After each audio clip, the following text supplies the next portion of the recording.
Eternal Strands is a third-person action adventure in which you play a young woman named Bryn who belongs to a magical tradition known as Weavers. These folks have been on the outs since a devastating event called the Surge left them without a homeland. That homeland is a place called the Enclave, and it's full of danger and mystery, and at the start of the game, you get to go inside.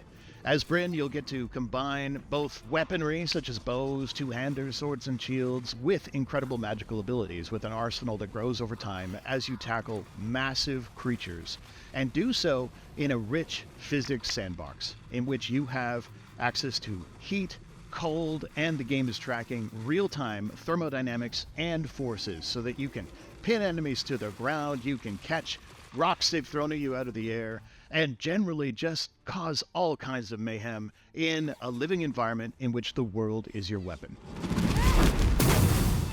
I'm Fredric St-Laurent, game director at Yellowbreak. And I'm Mike Laidlaw, the chief creative officer, but really a project-wise creative director.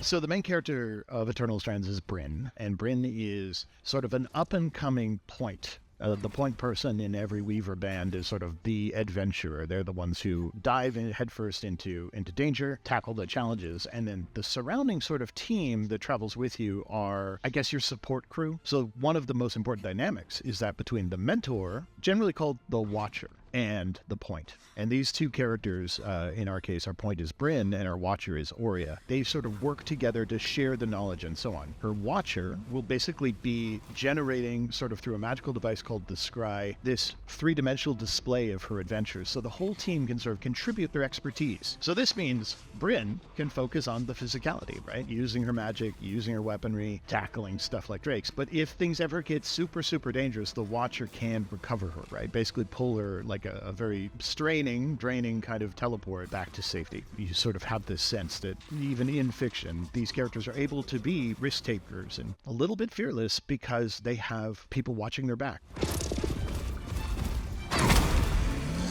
The four of us that kind of co-founded the company had sort of some shared interests, I would say. Things like Dark Souls, things like Monster Hunter, a deep and abiding passion for Dragon's Dogma, which was just this little niche thing most people hadn't even heard of until about a year ago.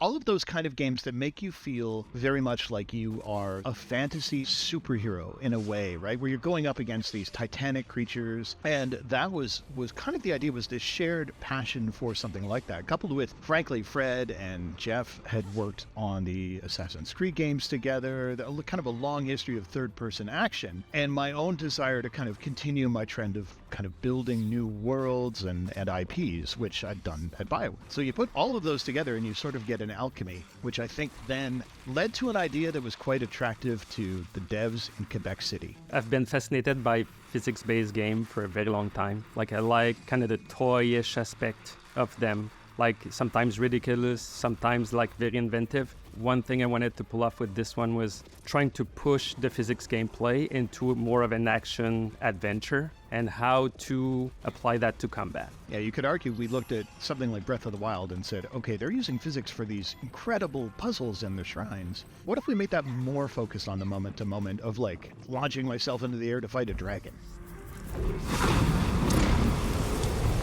With the angle of trying to bring physicality to the power, not just a bunch of effects. It's been really driving the design of every one of the powers. We are having highs, who's more about like constrain and cooling down the temperature in the entire level. We have fire, that's more about destructions and propagation. And we have also telekinesis, which obviously is more about push, pull, and throw. So mixing those, like you have kind of a nice tool set to create some synergies that you wouldn't have in any other games. So yeah, I mean, you can create an attractive bubble and then you fill it with heat and it starts like becoming like unstable and create this like heat tornadoes as enemies are pulling inside this bubble. You can also like pin down giant enemies with the ice because the chunk's gonna like completely constrain their limbs, and we've did the tech with the physical animation to allow for that, which normally in a more animation driven game you wouldn't be able to do so. I'd add that's the thing Fred's been ruthless on driving is, basically banging the physics drum. And our tech team, they have some incredible understanding of the universe. They've created this space where every power is a physical entity, even fire. Like, if you breathe out fire like a dragon, which is something you can do, if it hits a kinetic magical force created by you or by an enemy, it's a series of particles that then react to that force. You can bend the fire, which is cool because you're kind of like an avatar. But the most notable thing is, like, that applies to everything. The chunks of ice you create are physical entities you can then lift and rip up. Are large creatures. The arcs can throw rocks and trees and stuff at you. But if you create ice on them, that adds to their weight, and it dynamically causes those to crash. The parabola changes, so they won't hit you. Fred has been really insistent that we consider this thing, and it's led to, I guess, a philosophy around the team, which is sort of the idea that the world should be your weapon, right? The world is your weapon, and so because of that, you can superheat things and fling them around and then watch them light fires off in the distance and so on. It creates this toolbox that we don't really limit. We just sort of let it happen and see what cool stuff the players do. My hope is the players will create synergies that we haven't thought of, coming up with their own innovative strategy. If a drake breathes fire on a pot of water, you're going to have all of a sudden this gigantic wall of vapor that's going to get generated. So it's going to hide, you'll be able to hide inside it from the drake because it'll lose line of sight with you. At the end of a fight with any of our sort of big creatures, right, there's sort of this trail of destruction left behind you because where they walk, they just smash things. Their strikes will spread fire. That's one of the things that's really interesting is you can have the idea of what I think of as the running battle. I think is for me probably one of the most exciting things. You're not constrained to like an arena. This is where you fight this guy. These creatures can walk. They have patrol paths. They sort of explore, and any creature can appear in any level. So when you go back, there might be a drake, or there might be the big arc of the living flame. Those will change sort of the environmental sort of challenges you face because you have like, oh cool, they do different things, so they're reacting with different elements. So fighting a creature that generates fire in a forest, for instance, is going to be very distinct from fighting one in a city where things are a lot more paved over and there's still grass and stuff, so things will still burn. But you put, like, when a forest goes up, it really goes up. And then we added one other, I guess, twist to this, is once we realized we were calculating,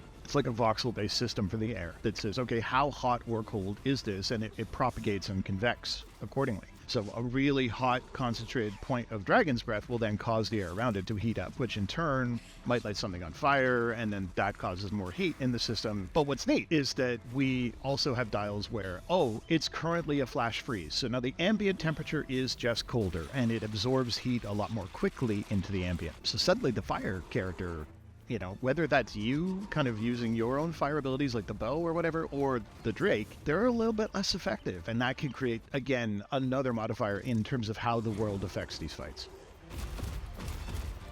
You start sort of on the edges of the enclave, this great city-state, and you proceed deeper into it, right? So you sort of get to go to the city, which is where the footage today shows like what the capital looks like and so on. But while you're exploring, you're very much in that mindset of like, a lot of our inspiration, sort of like The Mummy or Indiana Jones, that sort of feeling of like recovering lost information. So you're going to go recover your own culture's mysteries, which I think is awesome. It's sort of like, okay, we've lost certain like blueprints of how certain armors were made. We are recovering knowledge, and then you can go back to camp and sort of assemble it into sort of like this long-form research paper for those of you who really like reading. And there's also, of course, the materials that you recover from the world. So things all over the world are very breakable, right? So you can use your telekinesis to lift things, launch them, they'll break, they can drop materials, which are used for crafting. And crafting in turn then can be used to create new armors, new weapons, and the more advanced materials tend to be just generally more effective. Lighter, better resisting the elements, obviously more protective or more damaging. Yeah, nice add on the thermo with all the crafting is, if you take that rare boulder that kind of glows and stuff, you say, oh, that must be something special in it. But then you just use your fire or use the drake's fire to just heat up that boulder so it becomes red hot. Then the materials you get out of it's going to have to change. Like you have it direct with all the ice, getting things brittle, and with fire, getting things really hot. Then you change the loot tables of things you get so you can get better stuff. Like it ties back to trying to let player have their own strategy. So not trying to make the one way to defeat a boss. So there's more preferred approach. Like in the Drake, that guy, like that fella has a mouth that breathes fire over like meters, dozens and meters. So that means staying far from it is not the best of approach. Yes, you can use your bow, you can use your range magical abilities, but really the thing with the Drake is getting close and personal with it, climbing on it, even if that means like you're gonna be taken off with him as he decides to fly off in the level. Okay, but the thing is, this is the way you get close, you slash away with the Drake, and that's the approach. After that, what do you do when you're close? What ability do you use? Do you put like some protective ice armor to not get burned? Do you have like, what do you decide to do? What do you decide to combine? That's up to you. There's not like, oh, you need to absolutely use this power this way 10 times and it's done. There's not like a weak point that is absolutely you need to get to that weak point. There's none of that. So that's where like it still feels like it's not a Shadow of the Colossus level like of challenge, level design challenge. It's more about really focused on combat with preferred approach. I think Monster Hunter and Dragon's Dogma would be probably the other two big inspirations in terms of the feeling of taking out enemies.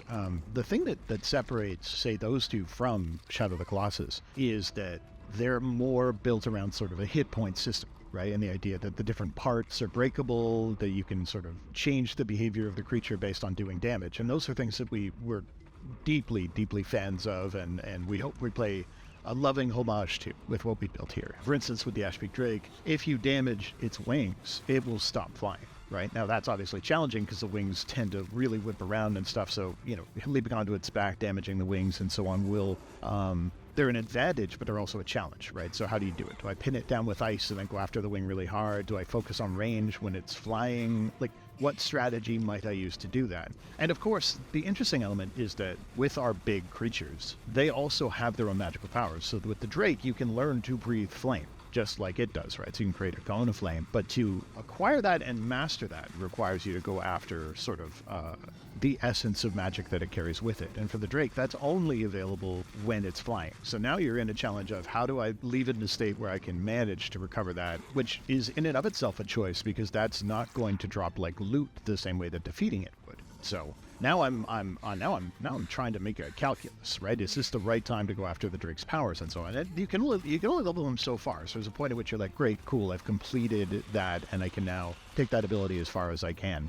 But in doing that, you add this extra layer of challenge, but also sort of an alternate goal. So it's not always just the same fight. And I think honestly, a lot of our philosophy comes down to, boy, it'd be really cool if it weren't always the same fight. And so they appear in different levels. They appear in different level conditions. Is it cold? Is it hot? Is there like a surge of kind of toxic miasma in the world? And where did I first meet them? Because they wander the levels, right? All of those things create emergent variety. And to us, that emergent variety is a big part of sort of our boss design philosophy. They're not just in an arena. Not that I think arena fights are amazing, and I love like a good Dark Souls challenge on a bridge or what have you. Those are cool. Love them. But we wanted to just try this what if they were entities in a world? Because really, again, it goes back to that world is your weapon kind of philosophy. Eternal Strands is coming out on the Xbox Series X and S, coming out on the Sony PlayStation 5, and of course going to be available on Steam. Don't forget to wishlist today. That's a huge help for any indie title. And you'll be seeing it coming out early in 2025.